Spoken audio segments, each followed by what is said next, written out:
sustancias psicoactivas, digamos que tendrían un compuesto a nivel natural o un compuesto a nivel sintético. Son todas aquellas sustancias que al ser ingeridas generan un cambio en el sistema nervioso central. Todo lo que genere un cambio a nivel del sistema nervioso central va a tener una repercusión a nivel biológico, desde lo físico, lo motor y aspectos de la salud, y va a tener una repercusión inmediata a nivel de la conducta. Entonces podríamos pensar que son sustancias que afectan la dinámica físico-química del organismo, modificando las estructuras fisiológicas y generando derivados a nivel conductual y repercusiones en ese orden de ideas a nivel social. Eso sería como tal. ¿Qué tipos de sustancias psicoactivas hay? Pues digamos que más que una clasificación podríamos hablar de la manera de acceso. Hoy en día el acceso, digamos que puede ser de origen natural, puede ser de origen químico. Digamos que las drogas y las sustancias psicoactivas son de muy fácil acceso. Existen sustancias psicoactivas que pues, van a generar mayor dependencia que otras, ¿sí? Hay sustancias psicoactivas que han sido usadas antropológicamente de una manera natural, pero han sido un poco distorsionadas por algunos grupos culturales. Prende la puerta que se ancha la entrada se achica después, y cuando allá adentro se apaga.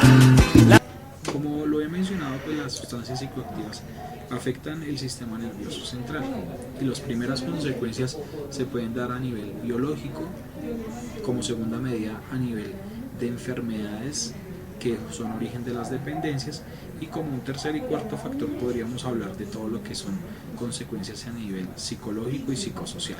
En ese orden de ideas, a nivel biológico hay una alteración de los neurotransmisores en el sistema nervioso, hay una mayor generación de dependencia y el organismo se habitúa a la sustancia y cambia su dinámica físico-química, por lo tanto los hábitos, incluyendo alimenticios, de sueño, se transforman. La mayoría de personas consumidoras frecuentes de sustancias tienden a alterar su ciclo de sueño y su alimentación, lo que va a generar pues cambios a nivel psicológico, físico y motor. A nivel físico encontramos personas que se vuelven más lentas, que tienen mayor dificultad en la coordinación visomotriz, motora, y a nivel psicológico pues empezamos a entender que hay personas que se les afectan las relaciones sociales, las relaciones emocionales, familiares, académicas, y todos aquellos propósitos de vida se comienzan a ver distorsionados porque la persona técnicamente determina más tiempo en consumo de sustancias que en otras actividades.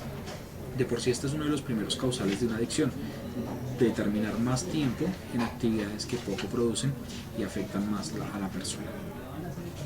Buscando salida con rumbo a la vida. Cuando una persona ha habituado a su organismo y a su cerebro en un tipo de sustancia, el organismo genera una dependencia, ¿cierto?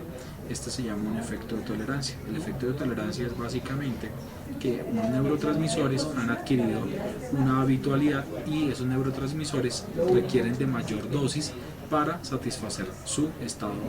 Y en ese orden de ideas, las personas cuando están empezando a dejar de consumir, bien sea por situaciones familiares, por deprivación, empiezan a generar una serie de síntomas que empiezan por malestar físico, psicológico, que son recreaciones somáticas del organismo. En todo proceso de desintoxicación es necesario un tratamiento integral. Lo que se requiere en este tipo de situaciones es particularmente hacer un proceso progresivo que combata lo físico, lo biológico específicamente, vuelva a continuar el organismo con unos hábitos y rutinas saludables, pero es claro que como psicólogos la principal actividad es el trabajo integral. No se puede trabajar con un consumidor solo, se tiene que trabajar con la familia, se tiene que trabajar con los pares, se tiene que trabajar en la reestructuración de pensamientos, se tienen que configurar de nuevo las emociones, porque las personas inmediatamente, por ejemplo, empiezan a temblar, empiezan a activarse galvánicamente, dan una manifestación o un significado y es por la falta del consumo. Entonces hay que hacer un tratamiento progresivo, sistemático, que abarque de manera integral las esferas del individuo y en el que la persona progresivamente vaya habituándose a un nuevo y cambio de estilo de vida. Pero esto tiene que ser un trabajo integral, esto no funciona de manera sola. Se tiene que trabajar con médicos, con psiquiatras, neurólogos, psicólogos que trabajen y principalmente pues con la familia, en la comprensión de los síntomas. Tal vez te parece una droga lo que yo te digo. Hay muchas palabras que suelen ser duras de oír. Personal. En definitiva, no solamente el cuerpo cambia, claramente cuando el cerebro, el organismo cambia, los ritmos y los hábitos de vida de la persona cambian. Una persona que ingiere una sustancia psicoactiva es una persona que distorsiona la percepción, y la percepción a nivel neuronal implica cambios a nivel de cómo ve y observa las emociones, cambios a nivel de agresividad, y este tipo de cambios hacen alejar a la persona de la realidad. Empezamos a distorsionar a la persona en su vida cotidiana. La persona empieza a sentir cómo los demás empiezan a generar un rechazo, cómo los demás cambian, y esta persona pues drásticamente asume composturas y comportamientos radicales, poco flexibles, que hacen que el individuo distorsione no solamente su percepción, sino distorsione sus relaciones sociales. Evidentemente, dependiendo del tipo de consumidor, en el momento en que el consumidor no tiene cómo sostener su consumo, empieza a delinquir, empieza a afectar sus relaciones sociales, interpersonales, y cuando esta persona comienza a afectar todas estas dinámicas, pues sus propósitos en la vida cambian y se desconfiguran totalmente. Una persona que consume y está llegando a consumo de sustancias psicoactivas con un nivel crítico, pues es una persona que distorsiona toda su vida a nivel social, a nivel emocional. Si tiene pareja, pues la pareja ya no le va a interesar en cierta medida, a menos de que también sea consumidora. Y en ese orden de ideas, pues psicológicamente pues empieza un ciclo en el que inicialmente hay una serie de contextos que llaman la atención, de consumo, y esos contextos, en la medida que van desapareciendo, vuelven a la persona solitaria. Hay conductas de depresión. Esas conductas de depresión también pueden llevar a estados incluso psicóticos. La persona puede incluso experimentar episodios psicóticos inducidos por sustancias psicoactivas. Entonces uno puede hablar de enfermedades incluso mentales, secundarias a el consumo. Uno puede hablar de enfermedades propiamente dichas a nivel psicológico, y todas estas enfermedades pues van afectando al individuo en toda su realidad, en todas sus características sociales. Se crean incluso cuadros obsesivos.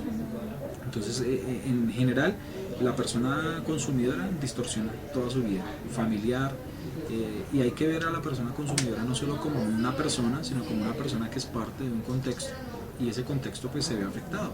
Las familiares adquieren un grado de depresión, frustración. Si es una pareja sentimental, también hay cuadros de depresión. Si es una pareja a nivel, no sé, académico, familiar, amistad, pues todo este tipo de circunstancias afectan la vida y la rutina de las personas. Soy franco de veras contigo.